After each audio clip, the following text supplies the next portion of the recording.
Okay, so first of all, on behalf of the Studies in Applied Linguistics in TESOL or SALT journal, I'd like to thank you, Dr. Thorne, for joining us today. We really appreciate you taking the time to come and chat with us. And so I'd like to start talking about a commentary that you published earlier this year titled On the Need of Pluralism and Common Ground in SLA, published in the Modern Language Journal. In the commentary, you push back quite strongly against claims that SLA is in crisis. So what do you see as the most compelling evidence that the field is actually flourishing?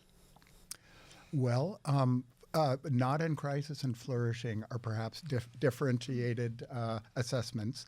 But I do see a lot of careful scientific work, careful description, people doing deeply theoretical and very important ideological treatments of discourse around language, around education, around language in society as it affects participation in education. And I guess my most positive assessment is of the quality of research that I see coming out, especially by, and consider yourselves included here, younger scholars coming into the field. Certainly at Teachers College, you're very well trained, you're working with exceptional people, and you yourselves will be very important scholars doing good work. And I've had the great pleasure of working with many PhD students, also master's students, and even undergraduate thesis students who have done some incredible projects. So I think that certain focal areas of applied linguistics that used to be very dominant have now somewhat withered away, and we don't have to name those, while others have grown in their ascendancy. And I can't say for sure that this is the best metaphor, but there is this kind of Darwinian approach to theory and method. Method as it helps understand and extrapolate meaning, value, or careful description from data. Those that do a good job of that seem to manifest and also morph and change over time, improve over time. While the corresponding generation of theory, whether as a theory of prediction or more a model or explanation of phenomena, those also will adapt and hopefully be influenced by the kinds of empirical assessments that emerge in those studies in a way that allow theory and method to not be static, but to be themselves evolving frames, evolving methods and tools.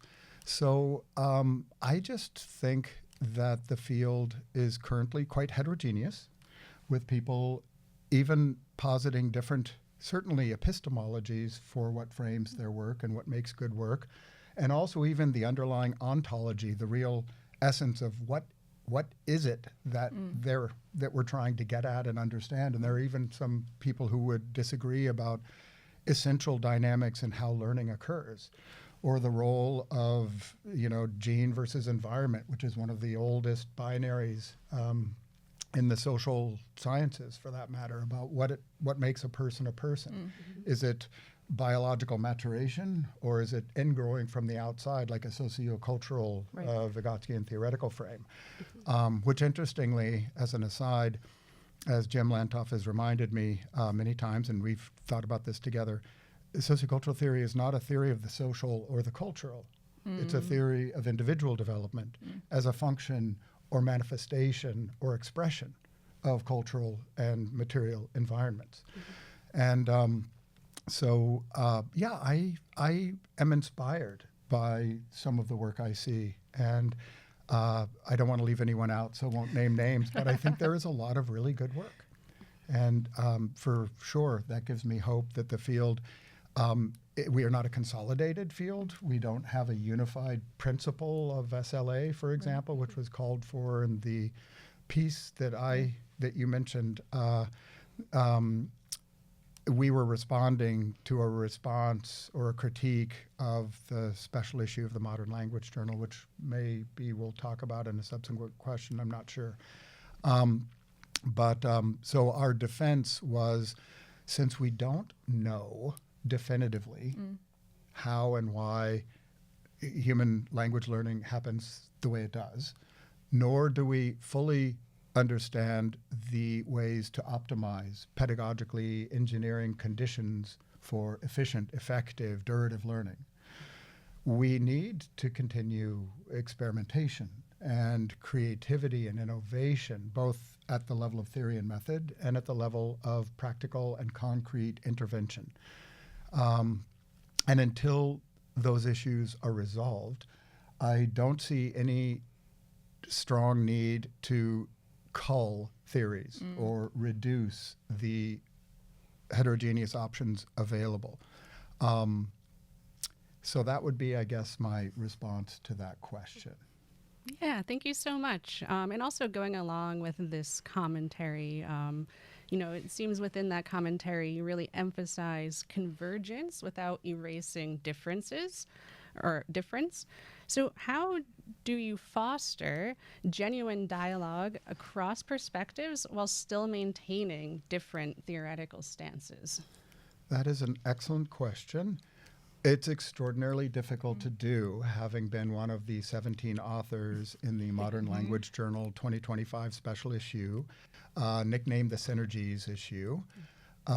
The idea of the 17 authors is that while we certainly don't fully represent the diversity of applied linguistics or approaches to SLA for that matter, SLA/T, so SLA, second language acquisition and teaching, we did try and be divergent enough to create conditions under which there would be huge epistemological chasms that we would have to forge together. So my suggestion in 2024, we met as a colloquium and we all did short presentations, many of us anyway, not all of the 17 authors were present, as can happen at an in-person conference. In 2025, following the conference in Houston, we spent another day and a half meeting as a larger group. And we were still at that point trying to finalize how we would orient the 17 of us to the production of either individual papers, lots and lots of individual papers was one idea, where we would cluster by affinity and write our statement, and then we'd do one larger synergy piece. And I honestly advocated for maybe we should fight it out. Let's do it. And I think some of you know from my research, I am a live and let live person. So I try, as I mentioned earlier, there's this notion of argue and engage in rational discourse like you are right, but listen as though you are wrong. So listening very carefully to other people's perspectives is, I think, incredibly important, certainly in the world broadly, but definitely in a scientific field, scientific and humanistic field like SLA or applied linguistics. So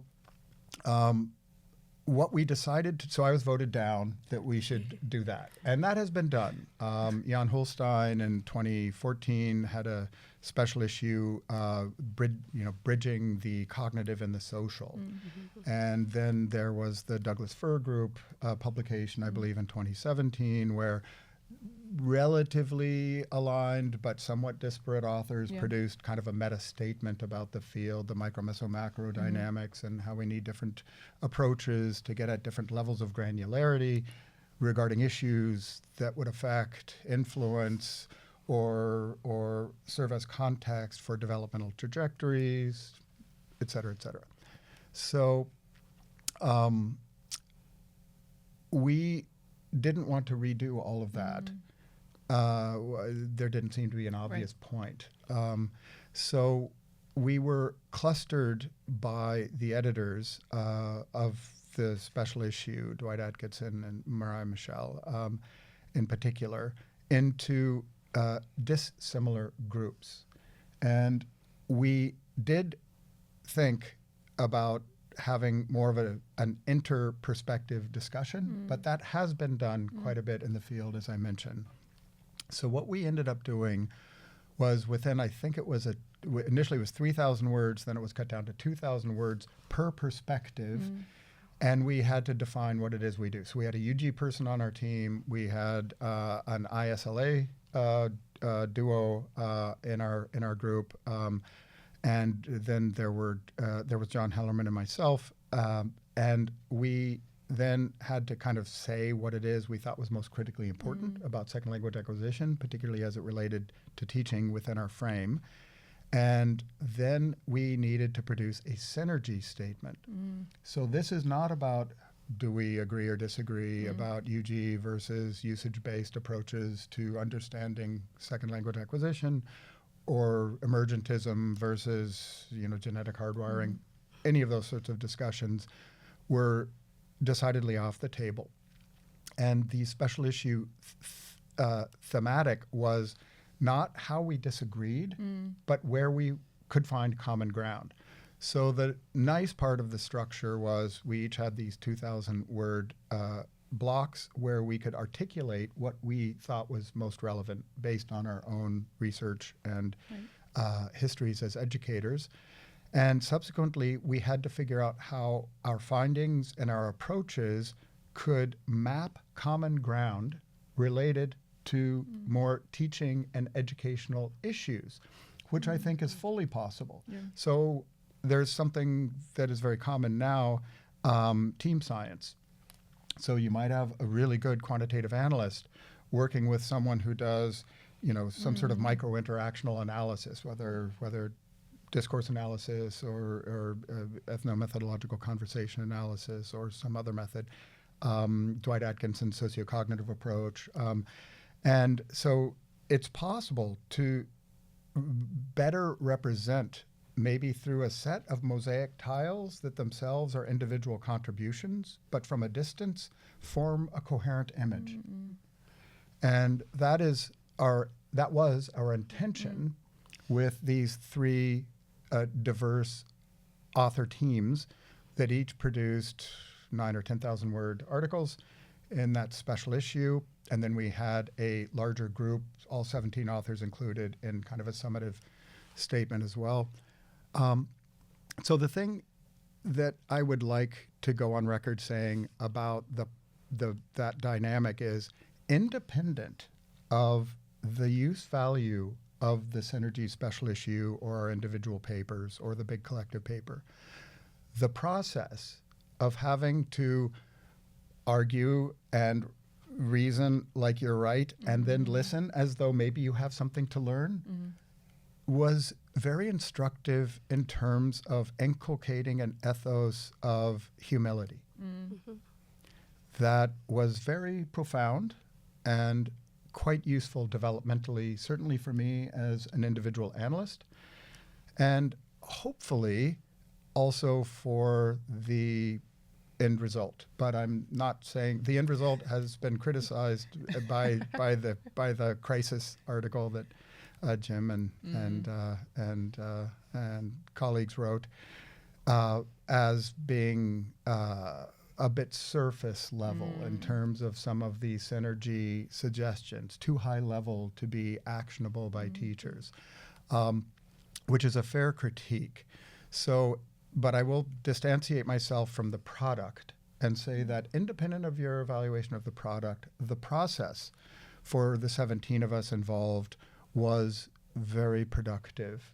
And I think everyone came away with a renewed sense of engagement with theoretical and methodological frames that they otherwise probably would have disattended, or unless they're teaching a course that required they talk about some other approach that isn't their home terrain, would not have, they would see the talk, the table of contents for a journal, Language Learning or MLJ or Applied Linguistics or International Journal of Applied Linguistics, whatever it might be, language teaching research, and then they cherry pick the ones that typically align with their interests. We all do that. Totally understandable. This forced us to actually move into really more carefully thinking about and understanding others' perspectives. So that itself was valuable, I would say. And we were able, independent of how robust you feel our synergy statements were, we were able to find common ground. And in an age where common ground seems fleeting or unstable or precarious. And I'm talking about the political stage, of course, around the world, but certainly in the US. Being able to find common ground that leaves some of your methodological, theoretical, even ideological presuppositions maybe intact, but perhaps a bit more porous than they were. And I think all of us emerged with a deeper understanding of these quote-unquote alternative approaches that was, again, good for the group and might be instructive as an object lesson to the field more broadly. Yeah, absolutely. So, you're talking a lot about really theoretical pluralism. I'm wondering about how theoretical pluralism has informed your work, especially your recent work on assemblage approaches and digital technologies, which we believe you'll be talking a bit more about tonight in your talk. So how do you sort of, leverage theoretical pluralism in your own work? Yeah. With tremendous delicacy and difficulty would be my initial response. But most people who are academics, I think many of us go through substantive, maybe even groundswell changes over time. One of my favorite examples is Kees de Bot, who's an applied linguist from the Netherlands. We were on the faculty together at University of Groningen. And Kees has done remarkable work using, in his earlier career, Levelt's model, a very psycholinguistic approach. He subsequently has focused extensively and done all kinds of deeply empirical work on language attrition, which is very interesting because so many of us in SLA think about the learning and development piece, and he was looking at the attrition piece. He did have one thing I'll always remember, which I was querying him about language attrition, and I said, yeah, there are so many languages. I've come to be, whatever, B1. We were talking about fossilization and things like that earlier. Itself a contested term, mind you. But he said, but don't worry, Stephen, don't worry. You can always relearn much more quickly than you learned. It took you to learn the first time, right? So there's that as a hope piece. Then I, with Kees, still focusing on Kees's trajectory. I hope this is okay for me to do this. He had a passing interest in postmodernism and sociocultural theory. And he actually flew to State College, Pennsylvania, the Penn State University, to sit with Jim mostly and myself. I was a younger, healthier, better-looking me at that point. But to learn about sociocultural theory and to really engage with us about sociocultural theory. And he ended up moving to DST from that. So he ended up having more than a passing interest in sociocultural theory, Vygotskian sociocultural theory. And we even presented a paper together on a postmodern approach to applied linguistics. Kees and I co-presented, right? And then he moved more substantively into dynamic systems theory that he sort of continued. But then in 2010 and 11, when I was living in the Netherlands and working closely with Kees and van der Looy and Marlijn Verspoor, we actually authored a paper together where Kees and van der did the DST part, and I did a sociocultural part, and Marlijn Verspoor, who's also a DST person but is very good with cognitive linguistics, as is van der and Kees. I mean, those three are amazing. They do everything well. But we actually produced a paper that sort of had DST and self-organizing systems and things like this as the base, and then talked about ways in which cognitive linguistics and sociocultural developmental theory could be incorporated as these kind of meso-level theories that would help flesh out that ecology. And it was a very interesting experience. And I mentioned that, and there are many other people. Jim Lantoff himself, who wrote the critical commentary, Crisis, exclamation point, himself in 1996 wrote Let All the Flowers Bloom, and he told me later that he was experimenting with postmodernism and retrenched back to what he was doing earlier. But he himself has been an advocate for theoretical pluralism. And by the way, theoretical pluralism is a neutral stance. It's not saying anything goes. Yeah. It's not saying that theory shouldn't be evaluated for its efficacy, and if it's that kind of theory, it's not just a model. If it's a theory, it needs to be predictive. So does it do a good job of prediction? And there are lots of ways to evaluate or adjudicate the efficacy of a particular theoretical or methodological approach as it relates to pedagogy in particular, if you're looking at learning development, SLA, et cetera. So, so pluralism simply means we don't know yet. This is this is a very idiosyncratic view, perhaps. But pluralism doesn't mean, oh, just, everything's great. It means we don't know.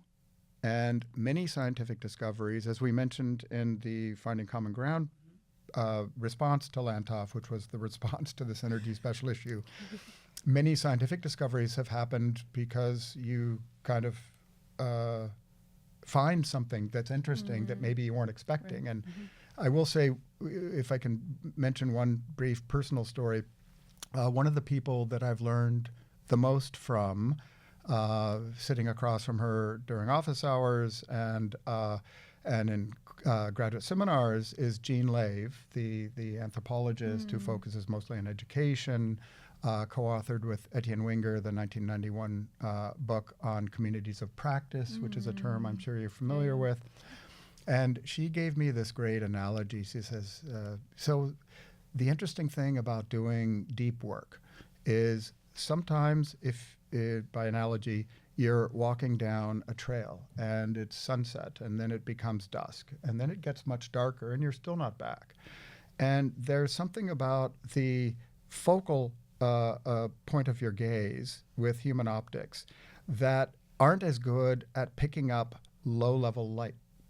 So there is a trick to look to the side a bit so that you actually use your peripheral vision, which is much more sensitive to light, to find your way. And sometimes, and this is something that's, I think, ingrained in our species over millions and millions of years of not getting caught as quickly from things we didn't see early enough, peripheral vision can show us something or make something super salient that we're not focusing on. And I think scientific processes, we use the metaphor of the Mississippi River with all the tributaries and everything. That's the epigraph that starts the response to the special issue. You don't know necessarily what you're going to find. And this isn't to say we shouldn't have structured and planned approaches and even pre-register our hypotheses if you're doing that kind of research. There are all kinds of interesting movements in second language acquisition and applied linguistics more broadly that are interfacing us more carefully with, I guess, tried and true or established scientific method, all of which are great and all of which I support. And yet there is the serendipity of discovering something that maybe you weren't aware of or didn't know existed. And in fact, my whole dissertation project emerged from that kind of discovery, which I shall desist from reporting on now. But it is a personal story that I was not looking for this at all, and I discovered something that was significant, this cultures of use idea of technologies, and that technologies are not inert or neutral tools, but rather you develop particular patterns, practices, and communities within which tools have a certain valence, a certain value, a certain quotidian expectation for the ways in which they mediate activity and through which you're expected to perform particular kinds of identities, if you're talking about language or uses, and that is as strong a determining factor for how technologies are used as the design specs are for the production by the engineers or whoever of that tool and its intended purpose. You have the cultures of use on one side and you have the design specs and the expectations for how that works. That's that genotype, phenotype dynamic. Right. So anyway, I guess I didn't inhibit myself entirely from from that story. But yeah, is that an adequate enough response? Absolutely, yes, okay. Thank you. All right, so let me ask my question then. In many of your works, you talk about the role of technology, including extended reality or XR components, in creating situated and affordance-rich conditions for action and language learning. I'm quoting you here. So can you speak to I have in parentheses here, the potential and actual affordances that you understand XR providing that in particular privileges its use over analog alternatives? So I think that is best answered as an empirical question that could be explored. And we have done something sort of similar. When we first produced the AR game that we've done most of our research on, which is called ChronoOps, short for Chronological Operations, time traveler from the future comes back and has to discover the green technologies that somehow we stopped using that resulted in a dystopic environmental environment in the year 2070, et cetera, et cetera. So the way in which we began that was paper and with having students go to particular areas, and they actually had worksheets with them, not worksheets, but explanations of what they were supposed to do and where, as well as the AR tool. And I don't think there will be, I'm guessing, mediation effects associated with different modalities. One of the things that would be difficult to do would be to provide the same level of multimedia support with tools. You'd have to have pictures, and you'd have to have video, and you'd have to have text that would describe what the task is, and then geolocate that somehow, like you need to be standing at such and such a point in front of building X, Y, or Z to report on a technology that then you will have a debate about or describe its advantages and disadvantages, et cetera, et cetera. And all of those tasks, by the way, were designed so that, you know, A1, A2 participants could participate as well as C1, whatever. So they're very generic tasks, but the idea is they're underspecified so that the participants can engage in them as they are able without feeling as though they can't do the task or what have you. So I do think we actually gathered data for a study we did not write up where within the AR app that we were using, which is now no longer supported, regrettably, so that is now a project that is not functioning anymore, which is too bad. We did almost 10 years of research using that tool. The environment was called ERIS. It was supported by the University of Wisconsin Field Day Group, who are great and have done all kinds of things, but they eventually moved on to other projects. So we did, with that tool, have the option of doing what's called quick travel, where you can play the AR game on a phone in class and do the same things that you do when you're actually having to walk around. And then when you get to a particular geophysical location, these are all location-aware smartphones, you would be pinged that, you're in the location and all these sorts of things. So they didn't do any of that movement. They didn't have to route find. And some of the most interesting things we discovered in this project involved route finding, which I never thought I would do papers on route finding language, but I did. And we have a paper that's being revised now on stopping, how groups still cohere as a group when they stop or cease forward ambulatory motion. So you can do weird studies like this when you actually have people out in the world. But an interesting contrastive study would be to look at the use of quick travel in classroom settings of the same AR game, and then look at what happens when students are actually out in the physical world doing the game outside of class. And that would be a way to better understand the difference between pen and paper and maybe a hand-drawn map, or a map that you could print out with sites marked and photographs and the query texts and things like that printed out. It's an interesting question.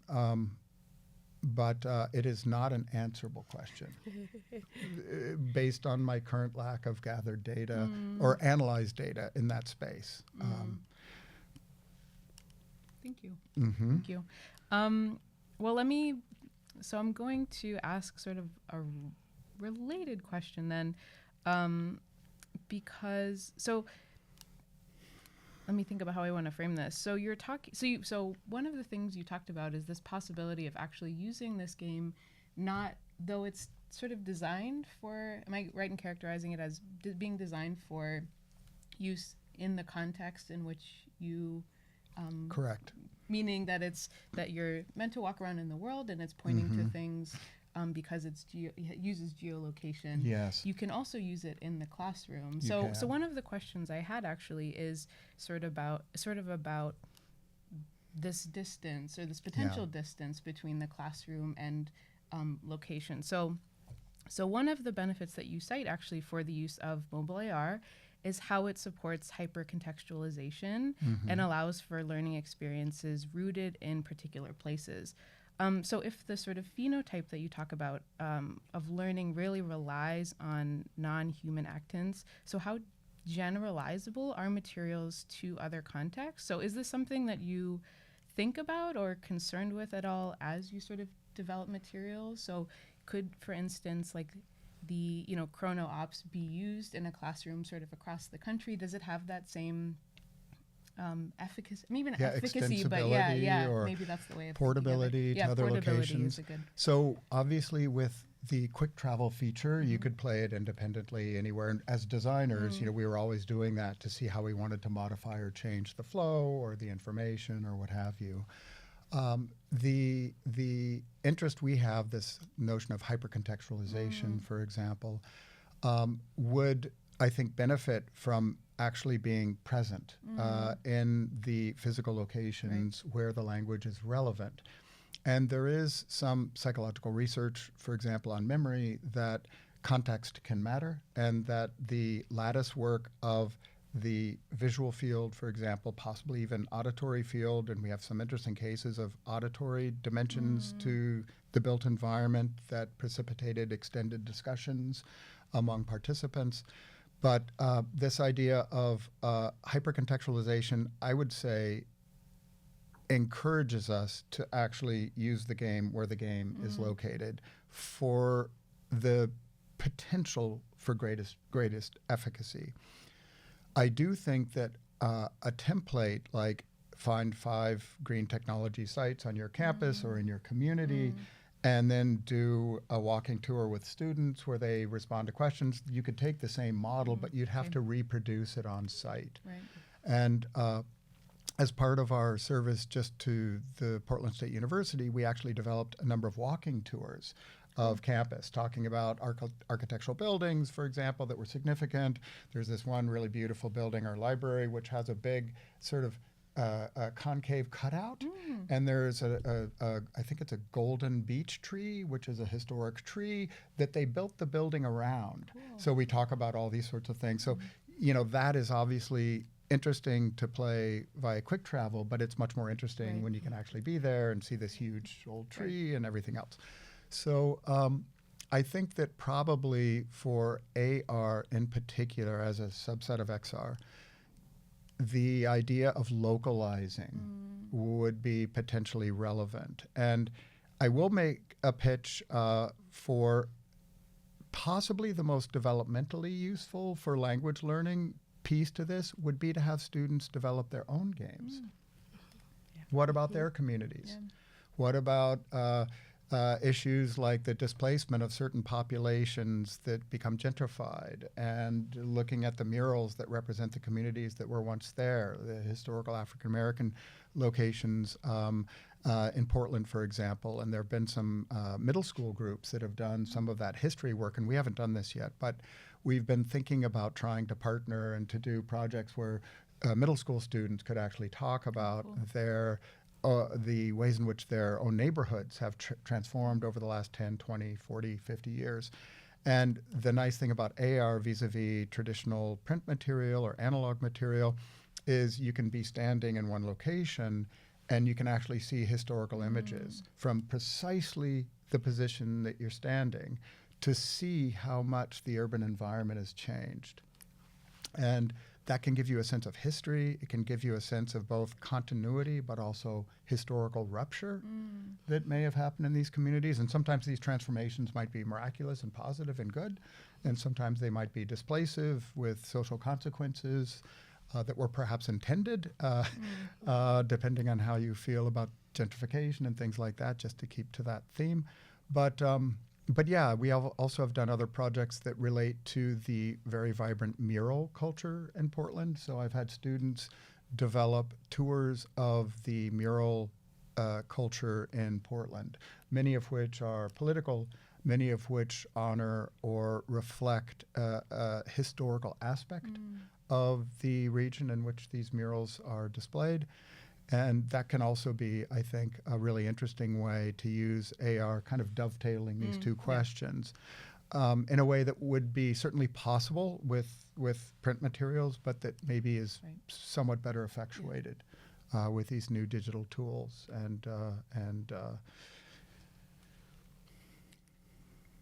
Thank you. All right. So your work has discussed how humans and technologies co-evolve and jointly shape interaction. How does this relationship between humans and technology influence the way that learners participate and construct identities in digitally mediated environments compared to traditional classroom contexts? Yeah, that's a great question. I might return to the 1990s just for a minute, if that's okay. So while I was doing my dissertation project at UC Berkeley, and a very important to me professor there, Rick Kern, who works closely with Claire Krompsch as well, who we were talking about earlier, brilliant applied linguist and has done so much for the field and has talked a lot about culture. And Rick Kern was using synchronous chat, basically, at the time, but it was large groups. So there would be 15, 20, 25 French students in a chat room. And this was 1994.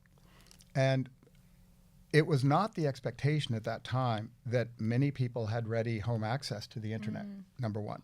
Number two, we were thinking that this would be a new, exciting experience, and we had this utopic vision, which was very common in the 1990s, that the internet would flatten social hierarchies and that there would be this there is no transition relevance place, for example, in a large group chat. So you don't have to fight for the floor. You don't have to be the person who's never called on. You don't have to be the person who's waiting to get their turn at talk and then they're displaced by someone who timed it just ever so slightly better. And there could be this more universal participatory dynamic, which we all know is important for language learning. And Rick did a nice study, Rick Kern, in the Modern Language Journal in, I believe, 1994, that did a really interesting contrastive analysis of classroom interaction and interaction on this synchronous CMC chat tool that we were using at the time, which was a local area network tool. Daedalus, it was called, so I'm dating myself quite a lot. But he found that participation rates in the online session were 100%. Not even, but 100%. Everyone participated. In class discussion, it's the usual. You know, the 5 or 6 students out of a class of 15 or 20 did 80% of the talking with the of the students, with the teacher being in traditional, IRE, IRF sequence, initiation, response, evaluation, or feedback. Teacher being kind of the nexus or the distribution point for student comments. So students would say something, teachers would affirm, look around to see if, but it was this kind of spoke hub with lots of, dynamic. And the CMC environment was very differently structured. And so at that point, we thought, wow, this is really something new. And how my dissertation project fits here is a subset of students, a small number, were doing things very differently in this online environment than were other students. And so I had focal students that I interviewed and I carefully analyzed their discourse.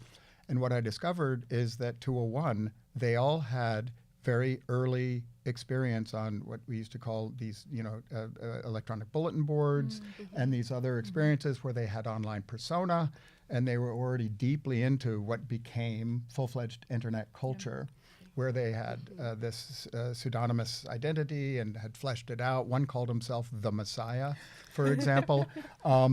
And they would say things like, the interesting thing is the teacher's online. I'm co-present with all the other students and the teacher in the computer lab, but I feel no culpability. I can do whatever I want. I can be whoever I want. And again, this is super early. I mean, nowadays, maybe we would see things differently. But and I thought, well, how did that emerge? And it turns out that they had prior experience in these online environments where they had evolved this understanding of the use of these tools to pluralize their identities, coming to your question somewhat, and to discursively manifest a kind of very different subject position than we would expect in the discursively defined context of university classrooms, quote unquote, being a student, right? Which Firth and Wagner, for example, Johannes Wagner, another great scholar in the CA tradition, have described as, the student is not the only and certainly not the best identity disposition from which to be learning things, right? Even though that's the literal category that we force all learners in our classrooms to occupy, with all of the expectations of what to do and what not to do within that position. So that is this whole cultures of use, that you evolve a culture of use of these tools that for some students with certain experiences might be very expansive and extend considerably beyond this identity subject position. I've published a couple of times on this, but the 2003 article, Artifacts and Cultures of Use, is the key piece for that, if you're interested. And I've done a number of follow-ups since then. But so I think, I'll maybe give that as my answer for that question. Okay, thank you. So I'll ask our last question. What advice would you give to language teachers trying to integrate tools like generative AI while still supporting meaningful language learning? Right. That is about the biggest, most profound question facing all educators at this point. Right. What I don't like is the outsourcing of the struggle and cognitive load associated with learning and development, which involves change, which is almost always hard.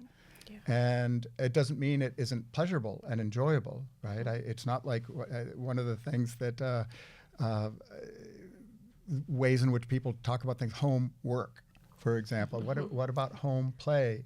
Eduardo Negaruela has talked about this. We should have more play metaphor when we talk about learning and language learning. And we all know language learning takes thousands of hours. Yeah. Thousands and thousands of hours to become, C1, B2, C1. So it's a process. I do think this is just a statement that you can disagree with, but we're not turning the clock back. So I don't think precluding Gen AI is possible. So that really changes, it narrows what we can do. And I think that obviously we can walk around and have, small group interaction outside, like the AR game, or you can do all types of things that would remove the availability of Gen AI for particular moments in time, particular activity types, in-class, task-based language teaching activities. These are all certainly possible, and Gen AI often isn't involved, right? And I'm still a huge fan of face-to-face engagement. Despite I've spent, I guess the majority of my work, certainly not all, has focused on technologies and their mediational potential in language education, including working with teachers and teacher professional development. So to the degree possible, we would want to think about a person plus technology, and people, as I will talk about later today, humans and technologies co-produce morphologies of action. And by morphology here, I mean shape, the actual term as it emerged in Latin. So the shape of action is affected by the technologies we use. And what we would want to think about then, without a clear answer on my side, is how can the shape of action or the uses of Gen AI act as a catalyst for the developmental trajectories that we feel are important. I do think that if you're talking about take-home exams or written assignments or these sorts of things, Gen AI is a risk because students may not do the work. And this is a really obvious point. So we won't belabor that. I do think that we have a serious problem in language education, especially in areas where the language taught is not widely spoken or available to participants, which is the bottleneck of opportunity for significant interaction and engagement with expert speakers. They don't have to be native, but just expert speakers, possibly other learners. And there's a whole bunch of cool work on near-peer role modeling and working with students who are only slightly better, or individuals who are only slightly better in their capacity than you are. But keeping to the focus here, I do think that Gen AI tools are getting better and better. ChatGPT Advanced Voice, for example, has gotten it demonstrably better over just the last year or so. So has its capacity with text communication. And it could well be that we evolve a critical literacy dimension to our courses where we help students construct the kinds of query architectures that might result in developmentally useful engagement with Gen AI. Because Gen AI doesn't get tired, it's always available. If you can choose your voice, you can have an RP, receive pronunciation British voice, you can have male, female voices. I don't know if they have a gender non-binary voice yet, at least so labeled, but you can actually experiment with all kinds of options within the Gen AI, especially Advanced Voice tool, or whatever it's called among the other platforms. And that might be really, really valuable. What we need to do, though, is think about maybe entirely transforming our expectations in education, especially assessment. So we might need to not have quote unquote homework, or written assignments. Just as a slight aside, I'm working on a very interesting project in Denmark right now. And we are interviewing high school teachers about what's happening, including with Gen AI. And one of the things high school teachers who are teaching world languages are saying is, we spend so much time on writing, and we spend so much time on grammaticality and punctuation and even orthography, like spelling and all these sorts of things. Why is that relevant anymore in the age of AI? And maybe we should focus only on developing complex oral language abilities, for example, that writing is now outsourceable. And maybe that's okay. And this is teachers saying that. I don't think they're necessarily thinking about the developmental benefits of learning to write, as we were talking about over lunch today, where learning to write and struggling to put to objectify your ideas and thoughts in language in what is fundamentally a syntagmatic pattern. So you start at the beginning and end at the end, and you have everything else in between, and you need to figure out how that flows, and you have to think about cohesion and coherence and all these logical arguments and how you're making them and how you're supporting those arguments with data or resources. All those sorts of decisions are really complex. So one potential pitfall, but maybe it's going to be okay, is that Gen AI could do the basics of all that, and then we would be editors. We would be engaging with the fine-tuning and imposition of our own authorial voice, but with Gen AI as a platform. I'm not arguing for that. I'm just saying that is a possibility. Right. And that is going to be really interesting to see. Maybe we don't need grades anymore. Maybe we don't need high-stakes assessments anymore. Maybe we need assessments that look at humans plus tools co-producing actions that are relevant for immediate purposes, informational, communicative, what have you.